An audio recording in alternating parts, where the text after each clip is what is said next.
Hey everyone, I just wanted to take a moment to first off say thank you so much for all of the support. Absolutely love being able to get all the messages from you all and just seeing how many people we've actually been able to help. We've been able to help over 2,000 people break into medical device sales, and what this channel is really made for is for those people already in the industry that you could be an associate sales rep or you're in that first or second year in med device sales, but we just want to continue to help you progress. And why I wanted to share today's podcast, it's one I made back when I was still working with Innovis and I was still inside the industry, but I wanted to just come and resurface it to you all because it was just tips that I learned when I was still in the industry and what I had learned through the 4 years inside the industry that I really wanted to share with you all so you could avoid some of the mistakes I made early on or mistakes that I've talked to other reps and learned from. I want to be able to share that information so you can all have as much success as fast as possible. So I just want to again say thank you to every single person who sends out the messages. We want to be here without you all. And I just want you all to know that I can't wait to keep helping you all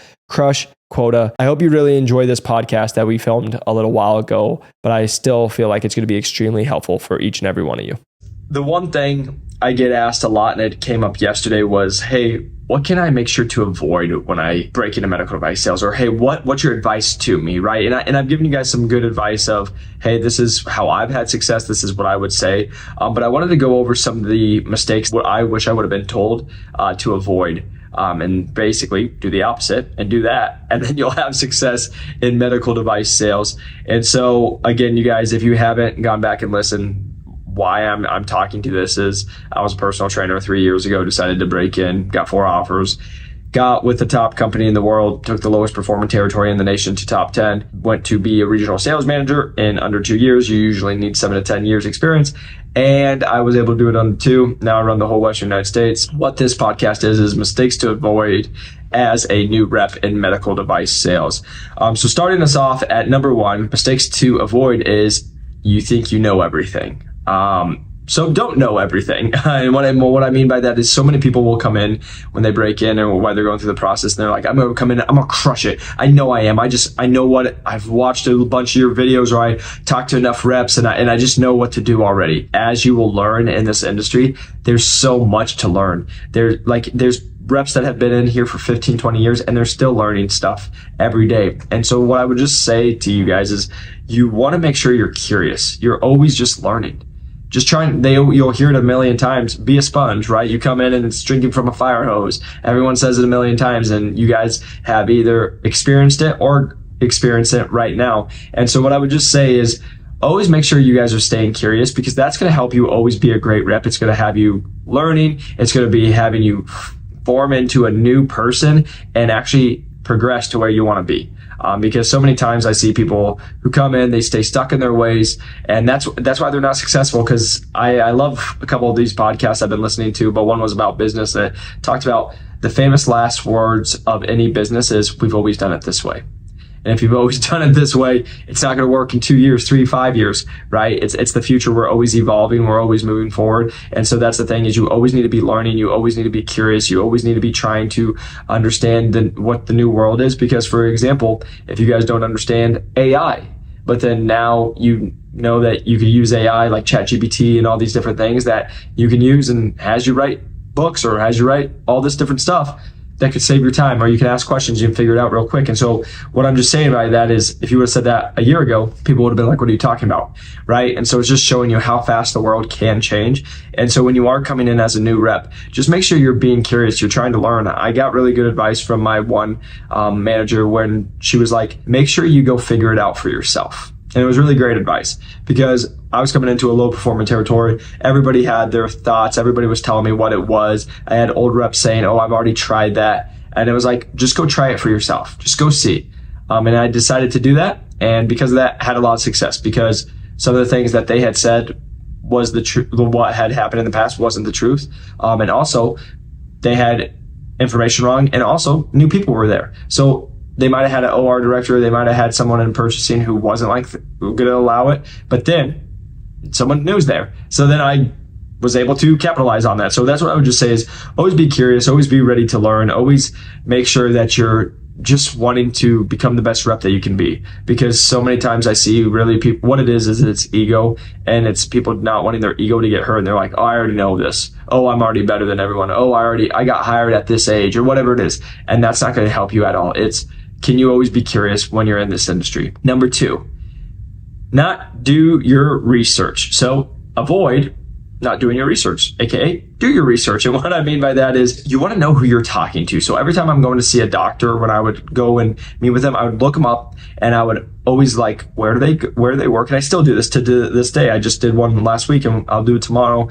when on my plane flying out, because my meeting's on Saturday. I'm going to look this person up. I'm going to get to know their background. Where do they study? Where are they originally from? What specialty are they in? How long they've been practicing? All these things, so you have an idea of who you know you're talking to.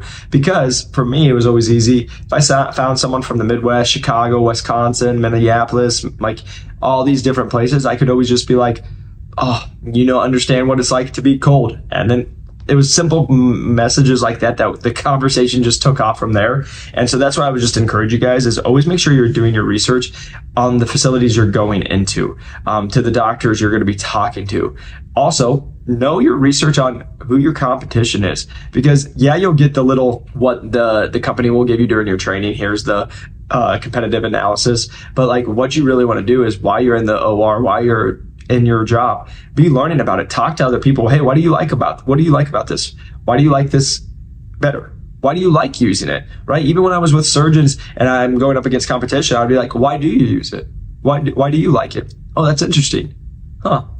Just in there to learn, because it's going to make you just better for your next time that you're seeing a new doctor, right? And you can speak to certain things that you might not know, because again, even though your companies are going to train you, a lot of times these trainings are really quick. You'll forget about stuff, but also your competition's coming out with new things and they're not going to blast it everywhere for everyone to see, because they don't want the competition to see it. So you're going to have to see it from actual talking to your doctors.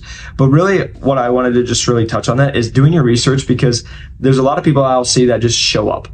Hey, we got a lunch, and they just show up and they're like, oh, I'm gonna go talk to this doctor. But they don't know that the doctor's from a certain area, or they came from a certain residency, or that they've been practicing in a certain specialty and then they switch to this. It's just being able to have those conversations so you have an understanding who you're talking to, so you can make that meeting even more enjoyable. You might do a little bit of research and find out they like golf. Guess what you can bring up? Golf. But all this is what I will have to say is, you don't see they like golf and you don't say, doctor, so you like golf? No, because of course they like golf. That's where you can use it to your advantage of being like small talk, and then bring up how you were golfing, and then they'll be like, oh, you golf? And then the conversation goes. So that's what I would just say, is do your research, because most people just come in, sit down and say, I'm here to try to sell you something, which we will speak on to in a little bit. But number 3, this is probably one of the biggest ones. We've spoke on this before, but it's not following through. So avoid not following through, aka you should follow through on your word. And so the thing I always tell people is, I'm going to under promise and over deliver. And so when you're a rep, that's what you want to do. You always want to under promise and you want to over deliver, because most reps overpromise and underdeliver. They say they'll be at a surgery and they don't show up. They say that they'll have the product here by next week, and then there's delays. And so it's like, don't even promise that, right? There's just certain things that I would just say is, you guys need to make sure you follow through. If you say you're going to be somewhere, be there. If you say you can help. If you say that something's going to be delivered, you better make sure that it's delivered, because, and then again, there's back orders, but then you need to over communicate and apologize and see how you can be a resource. That's what I would just say, because so many times I see these reps who, again, I said it on the last podcast, where it's like, if you just do what you say you're going to do, you'll probably be out 90% of reps, because most reps will be like, oh, I'll email you. They don't. Most reps will say, I'll follow up. They don't. Most reps say, I'll be there for a surgery. They show up late, or they miss the surgery, right? It's just, if you can do what you say you're going to do and follow through on your word and just have integrity, you will go so far in this industry and you will have a lot of success. And you have heard on the past podcast that how I've done it to have success with using some of the integrity. So I would just use that. Number 4, my friends, just start selling.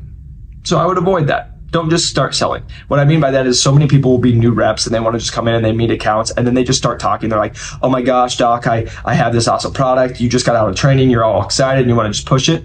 But the thing is like, even in the OR, when you're talking to nurses, you're talking to scrub techs, they'll start selling their products to them and being like, oh, this is why it's better. This is why you should talk to Dr. A, B, and C, instead of getting to know who you're talking to. It goes back to the do the research, is get to know who you're talking to, because the thing that people miss is when you find out who you're talking to, you actually learn how to sell to them.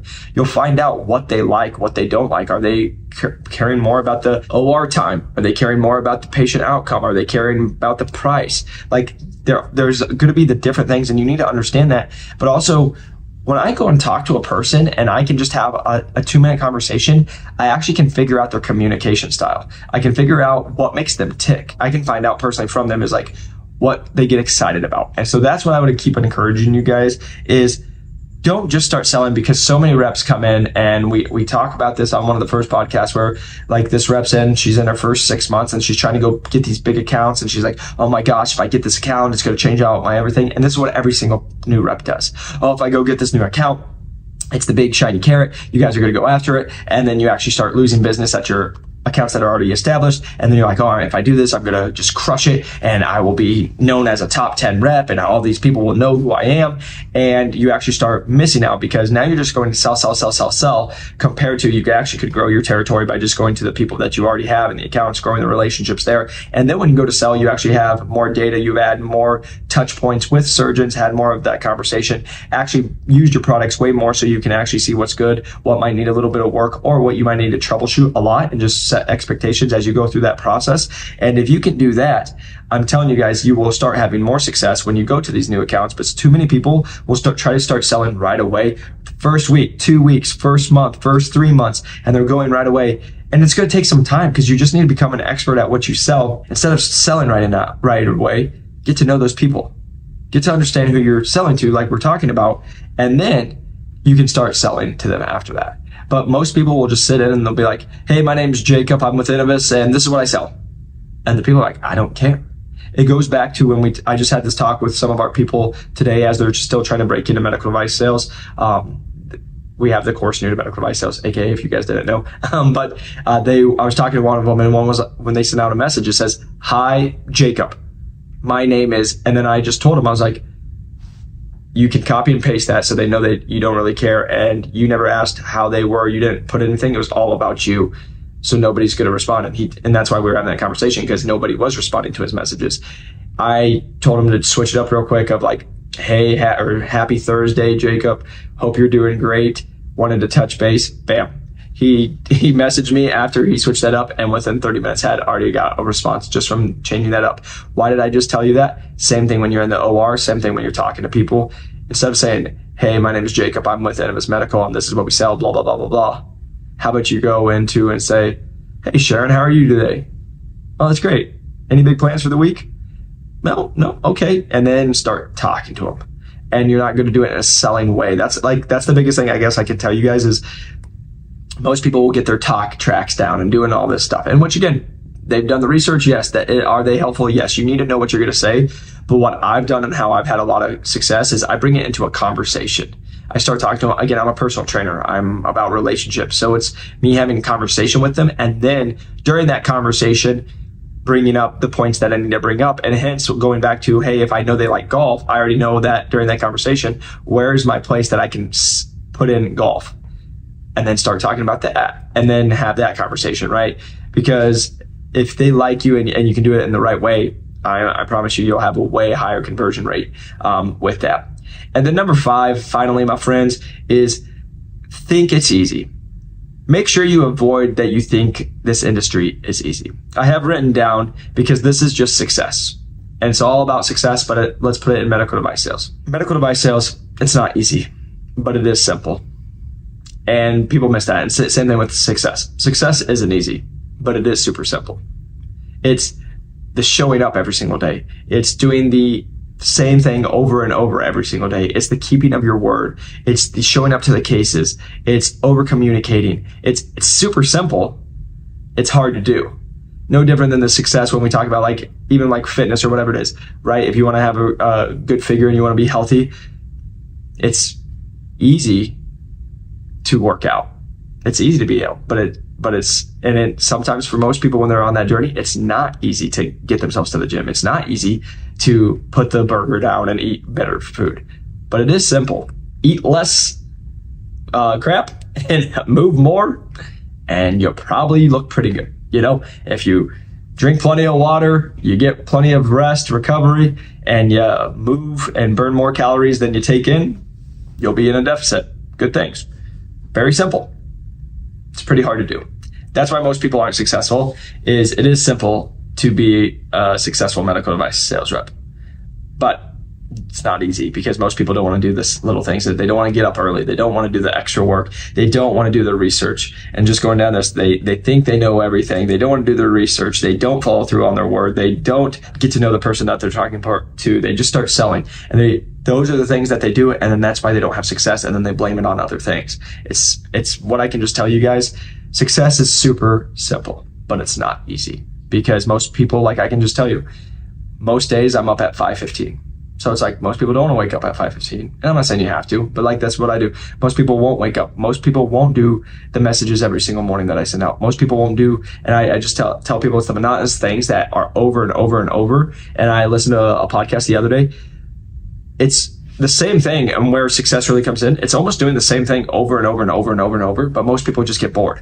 They can do it for 3 days, but they can't do it for 2 months. And that's why they can't be successful. So if you can just put that together and figure out what the recipe is and what's going to work for you, and then just do it over and over and over, you will have success. So I really hope that this was helpful. If you can, press that like and subscribe button. A 5-star review really helps us grow this channel. And like I said, please feel free to reach out to me. First Year in Medical Device Sales on LinkedIn and also on Instagram. You guys can DM us. Let us know what you would love us to go over for the next several podcasts. Again, we will be having more guests on. They've just been traveling, so I'm really excited to bring you them and their expertise and their experience, which I think is going to be fun for you just to see a different view, because we're going to get people from all different backgrounds and also all different walks of life, with also what divisions they're at in companies. So really appreciate you guys. Hope you have a fantastic week, and I will see you on the next one. Peace.